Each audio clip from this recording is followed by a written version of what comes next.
Hello guys, you're welcome to a new tutorial. It's been a while, but now I'm fully back to give you tutorials back to back. So let's start off by making this beautiful princess dress, and make sure you watch to the end. Thank you. So I'll be making use of 1 yard of cotton lining, 1 yard of doll face material, half yard of scuba material, and 3 yards of tulle net. Then with some pearls and applique, and I'll be using a crinoline for it. Now let's go over to drafting out the pattern. I'm making this dress for a 1-year-old baby. The half length of the dress is 8 inches while the full length is 20 inches. So I marked out 9 inches, 1 inch for the joining allowance, and I have half an inch towards me for the zipper allowance. So I'll first of all take the shoulder measurement, half of it, which is 4 inches, and I'll come down by 4 inches for the armhole depth, and I'll join it into a straight line. So I will take that measurement to make sure it is 4 inches, and I'll connect that into a straight line. So I'll go ahead and take the waist measurement, which is 20 inches divided by 4, that is 5 inches, plus half an inch for seam allowance, and I'll take exactly what I took on my waist on my chest as well. So I took 5.5 inches for the waist and on the chest line. So I will turn that chest line into a straight line. I'm confirming to make sure it's 4 inches before turning it into a straight line. So this is my chest line, and I'll connect it to the waist line. So I will take the neck measurement. I'm taking the neck width as 2 inches for the front and the back, and the neck depth for the front will be 2.25, that is 2¼ inches. Then for the back, I'm taking 5 inches. You can as well take 6 inches, but I don't want the back to be too exposed. So I'll go ahead and connect the 2 dots, the front and the back.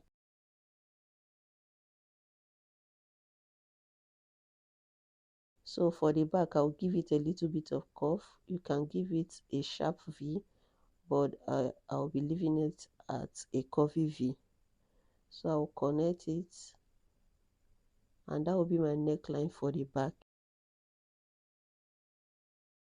So on the armhole line, I'll come down by half an inch for my shoulder slant, and I'll connect it back to my neck width.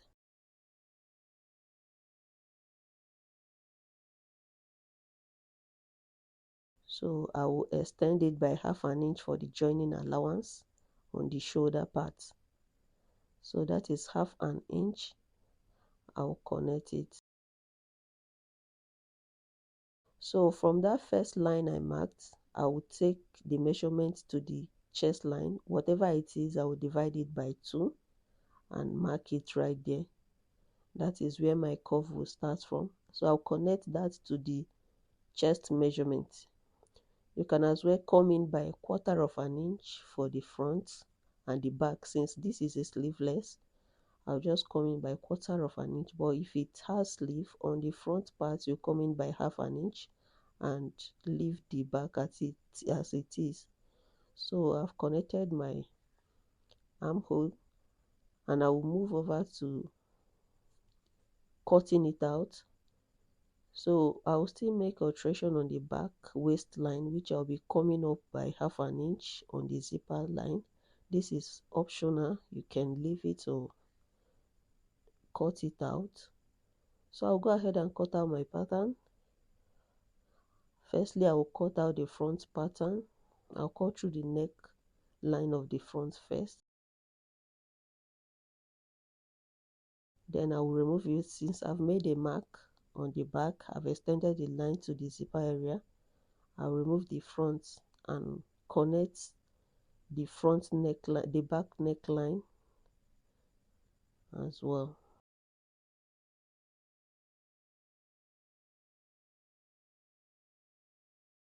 So that is for my back neckline.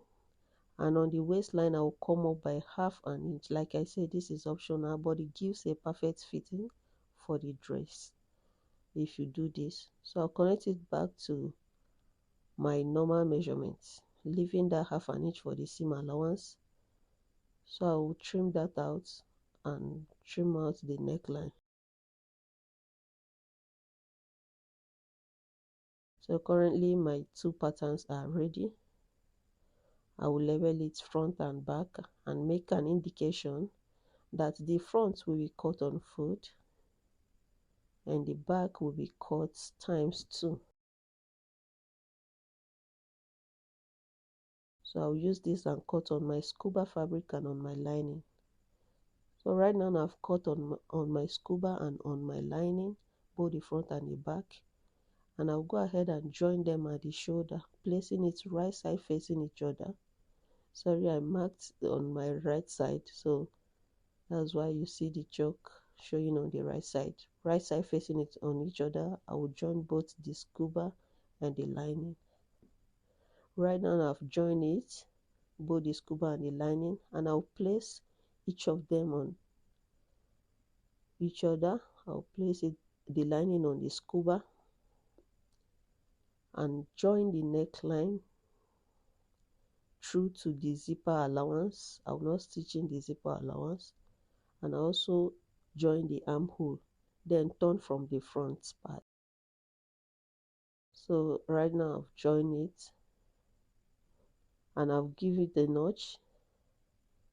I'll go ahead and turn from the front part. It's easier from the front part anyways. So after turning and ironing, this is how it looks, and I'll go ahead and join the sides together. So pick up the scuba to the scuba, then the lining to the lining, and you stitch with the allowance you left. I left half of an inch because this is a scuba fabric. I don't want it to be too bulky at the side. I left half of an inch. You can as well leave 1 inch, but I think half of an inch is okay for scuba fabric. So I'll go ahead and stitch down with half of an inch on both sides, and this is what it looks like after stitching it down and ironing the seam line open. So I'll proceed to attaching the applique on it. I will be using pearls to hold the applique down. You can use gum or you can even tack it, but I just want to use pearls. I don't want to use gum, neither do I want to use needle and thread. So I will attach the pearls on the front part only, on the scuba only, without the lining, so that the lining will cover the the stud rather. So these are the stud at the back, then the lining will cover it up. So my front part is ready. I'll go ahead to prepare my skirt part. For my skirt part, I said the full length of the gown is 20 inches minus 8 inches, so I'll have 12 inches left for the highest length, and I made 4 layers. Each of the layers was shorter by 3 inches. So on each of the layer, I'll go ahead and use a crinoline to turn it up. I'll turn it up and I will join the 4 of them together, starting from the longest. Then on this part, this is 12 inches. I do not have I will not be joining crinoline on it. I will just attach it under the door face without the crinoline on it. So cutting out my half flare, I'll go ahead and fold into 2 before folding into triangle. This is the door face material, and I'll proceed to cutting out the half flare. I've done this severally on the channel. If you do not know how to do this, please check out all of my videos. Then I'll divide my waist measurements by 3.14 because this is a half circle, and I'll mark out what it gave me there. So I'm marking it out right now, and I'll be taking the full length. Since the full length of the gown is remaining 12 inches to complete the 20 inches, I'll just take 11 inches for the lining, I'll take 11 inches for the lining, for the door face rather, sorry. Then for the lining, I'll take 10 inches. I'll just minus 1 inch from it. So the net will be longer by 1 inch or 2 inches, because this door face I'll be hemming it. The net will be longer than the door face by 2 inches after hemming it. So I'll go ahead and cut it out on the fabric, both the lining and the door face. So after joining the 4 layers, starting from the biggest layer, I attach it to my door face which I cut out. All the whole layers I've attached it, making it one. So I'll go ahead and attach this to my upper bodice. I've gone ahead to attach my lining to my lining, just to make it everything fast. I don't want this video to be lengthy. So this is how the inside looks like, the lining to the lining. So the other part, which is already one, the whole of the net and the door face, I will attach to the scuba fabric.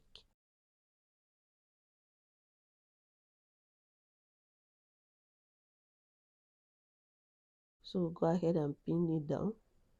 I have exactly the waist measurements on the door face material, so there will be no excesses at any point.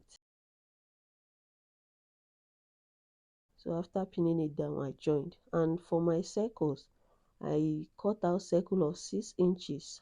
The diameter of the circle is 6 inches.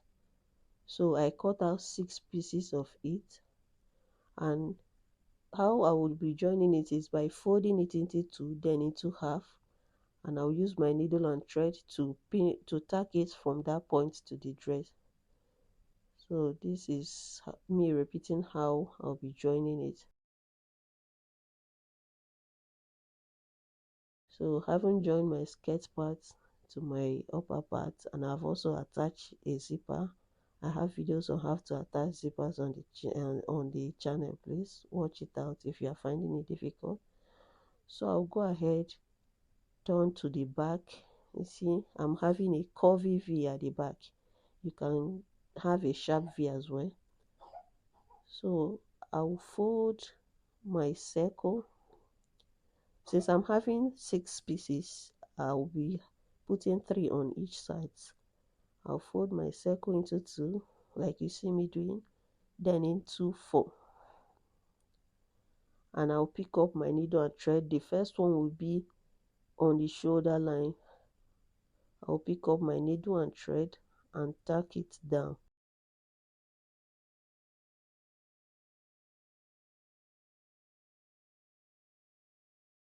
So you secure it from the back after holding down your, knotting your thread.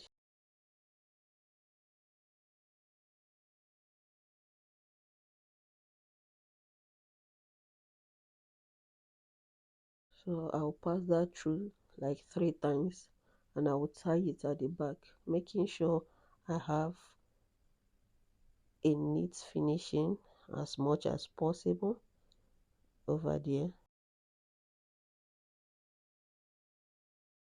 So this is exactly how I would do to the rest of the circles.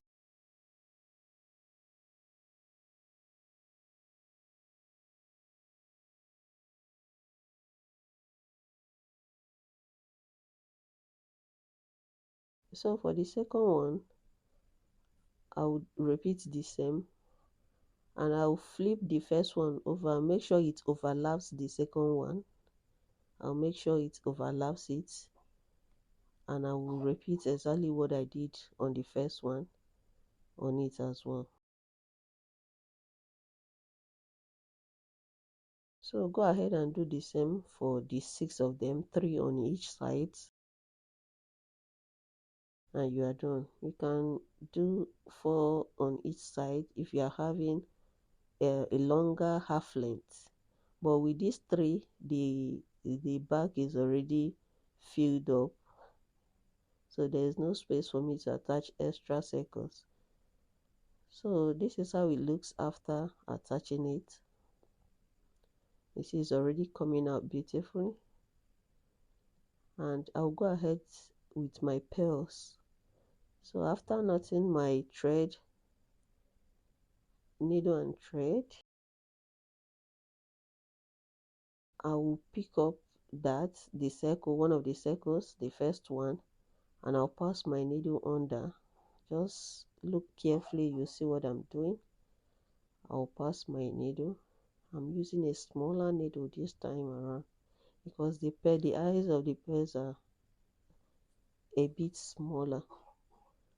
So I will arrange my pearls through the needles and to the length I want. The first length I want it to be dangling, so I will arrange a bit um the pearls to the length I want actually. So this is the length I'm satisfied with. So after checking if I am satisfied with the length, I'll go over to the other side, the other second side, and actually I am okay with this. You can make it shorter, but I like the way it came down. I'll go ahead and pass the needle through the other end to secure it. So from the up I pass it through down,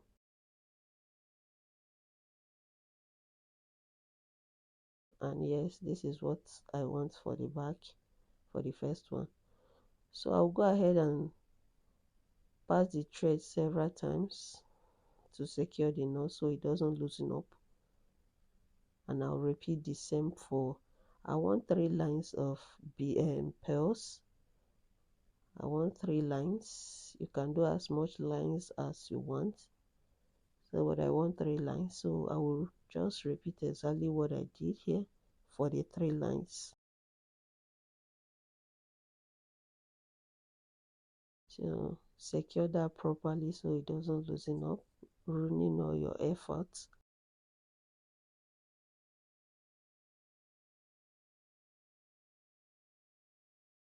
So after cutting off the thread, I'll leave it a bit longer to resecure it, to give it that extra security. Yes. So finally I'll cut it off. So basically this is the only thread you'll be seeing at the back, though it's not that much, but it's still neat. If you tie it very well, it's still neat. So go ahead and repeat that for the second and the third line. Then as for my bow, I have 21 inches by 10 inches over here. So I'll be 21 inches by 10 inches. I'll fold it up like this and make a stitch on that line, but I'll be leaving some space at the middle, which I will turn the bow through. So I'll go ahead, sew and stop at that end, then leave a space and finish up at that end. And after sewing, I'll turn it over like this and sew on both sides. Then I'll turn through the circle, the middle, and I'll iron it. Right now I've done all that, and this is the circle I turned it through. Then I'll go ahead and create my perfect bow by pleating it the shape I want. So after doing that, I will use my needle and thread and secure it, then tie it up. So I'll be using this cup chain. I've finished tying it, so it's already coming out. I'll be using a cup chain. I've cut out the amount that will be able to go around the bow. So using my gum, I will add my glue and use the cup chain to finish it up.